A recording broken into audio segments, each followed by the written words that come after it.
Assalamualaikum warahmatullahi wabarakatuh. Pada kesempatan kali ini, Islam Fisabilillah akan membahas kisah ahli ibadah yang hendak dibakar. Tanpa berlama-lama kita langsung saja ke kisahnya.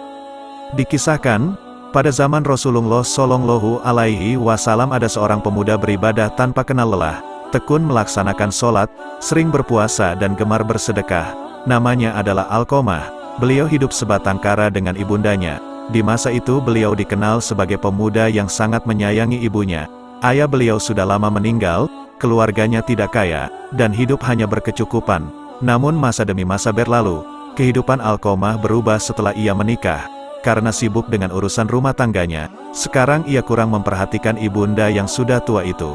Dengan sedikit terpaksa, akhirnya sang ibu tinggal sendiri di sebuah rumah. Meski sudah beberapa lama tinggal sendirian di rumah, namun tetap saja Alqomah tidak menjenguk dan belum saja memberi santunan kepada sang ibunya.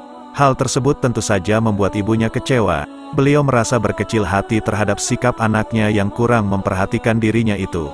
Hari berganti hari, bulan berganti bulan, dan tahun pun berganti tahun. Suatu hari Alqomah diketahui sedang sakit parah. Semua keluarganya menjenguknya, sampai satu rumah Alqomah dipenuhi oleh sanak keluarganya itu. Akan tetapi di rumah Alqomah tidak ada keberadaan sang ibu. Rupanya sang ibu belum datang menemuinya, sedangkan Alqomah sudah dalam keadaan sakratul maut. Melihat kondisinya yang sudah mendekati kematian, para keluarganya mentalkin kalimat tauhid la ilaha illallah, namun yang terjadi Alqomah tidak bisa mengikutinya. Hal itu kemudian diulang secara berkali-kali, tetapi tentu saja Alqomah belum juga dapat menirukannya. Justru sekarang mulut Alqomah tertutup. Ia membungkam 1000 bahasa, yang terlihat hanya wajahnya yang gelisah dengan kedua matanya yang sudah sangat membengkak. Wajahnya itu seakan memberi pesan meminta tolong. Melihat kondisi Alqomah yang semakin parah membuat para keluarga dan sahabatnya yang hadir merasa heran, sebab mereka mengetahui bahwa seorang Alqomah merupakan sahabat Rasulullah Shallallahu Alaihi Wasallam, seorang yang taat dan wara. Menurut mereka Alqomah adalah teladan yang baik untuk ditiru semasa hidupnya. Di waktu yang sama sebagian sahabat yang hadir segera menghadap dan melaporkan kejadian ini kepada baginda Rasulullah Shallallahu Alaihi Wasallam. Baginda Nabi kemudian mengutus beberapa sahabat. Dalam suatu riwayat menyebutkan, bahwa sahabat yang diutus oleh Rasulullah adalah Ammar bin Yasir dan juga Bilal bin Rabah untuk menjenguk Alqomah dan melihat kondisinya Alqomah secara dekat. Para sahabat Nabi itu ingin mencoba mentalkin kalimat tauhid kembali kepada Alqomah. Setibanya di rumah Alqomah, seketika itu juga para sahabat Nabi ingin mencoba mentalkin kalimat tauhid. Namun tetap saja seperti sebelumnya Alqomah tidak mengikutinya sama sekali.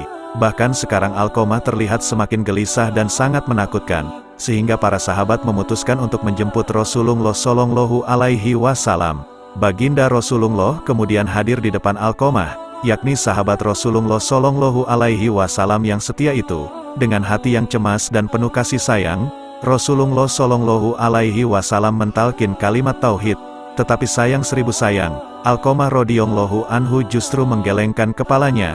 Rasulullah Shallallahu Alaihi Wasallam terdiam lalu bertanya kepada para sahabat, apakah Alqomah ini masih mempunyai ibu kandung? Salah seorang sahabat menjawab, benar masih ada ya Rasulullah. Rasulullah Shallallahu Alaihi Wasallam bertanya kembali kepada para sahabat, di mana ibu itu? Istri Alqomah menjawab, di sana, di dusun itu beliau tinggal sendirian ya Rasulullah. Maka Rasulullah Shallallahu Alaihi Wasallam meminta kepada para sahabat untuk segera mendatangkan ibunda Alqomah. Setelah tiba, Nabi Muhammad Shallallahu Alaihi Wasallam bertanya kepada ibunda mengenai hal ihwal tentang Alqomah. Sang ibu kemudian menceritakan semuanya kepada baginda Rasulullah Shallallahu Alaihi Wasallam. Dan sang ibu walaupun sudah memaafkan Alqomah namun di hatinya masih terbesit rasa kecewa terhadap putranya itu. Sesuai dengan beratnya hati sang ibu untuk memaafkan putranya, maka kondisi Alqomah pun masih dalam keadaan sakit yang sangat mengerikan. Setelah melihat keadaan tersebut, Rasulullah Shallallahu Alaihi Wasallam lalu meminta para sahabat dan hadirin untuk mengumpulkan kayu bakar beserta dengan minyak. Hanya sebagian dari sahabat bertanya kepada Rasulullah Shallallahu Alaihi Wasallam, kayu ini untuk apa ya Rasulullah? Rasulullah Shallallahu Alaihi Wasallam menjawab dengan nada tegas, untuk membakar Alqomah. Sebab lebih baik kita bakar sekarang saja daripada kelak dibakar di dalam api neraka jahanam.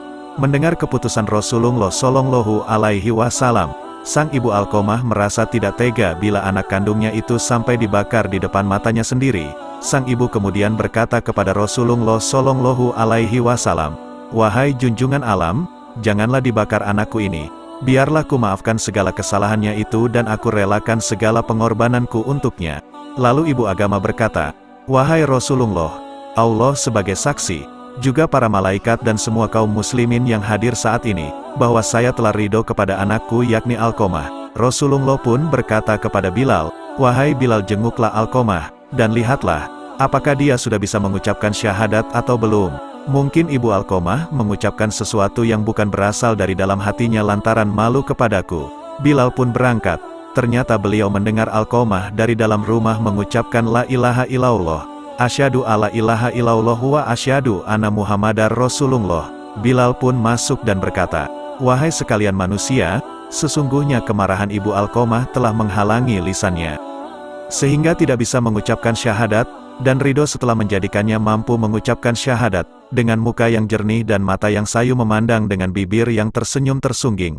Di bibir itu kalimat thayyibah, la ilaha illallah." Alqamah radhiyallahu anhu akhirnya kembali dengan tenang, dengan wajah berseri-seri. Maka la ilaha illallah, asyhadu alla ilaha illallah wa asyhadu anna Muhammadar Rasulullah Shallallahu Alaihi Wasallam melihatnya dan memerintahkan untuk dimandikan, lalu dikafani. Kemudian baginda mau mensholatkannya dan mengebumikannya, lalu di pinggir kuburan, la ilaha illallah, asyhadu alla ilaha illallah wa asyhadu anna Muhammadar Rasulullah Shallallahu Alaihi Wasallam bersabda, "Wahai sekalian kaum muhajirin dan ansor, barang siapa yang melebihkan istrinya daripada ibunya, dia akan mendapatkan laknat dari Allah, para malaikat, dan sekalian manusia. Allah tidak akan menerima amalnya sedikitpun, kecuali kalau dia mau bertobat dan berbuat baik kepada ibunya, serta meminta ridhonya.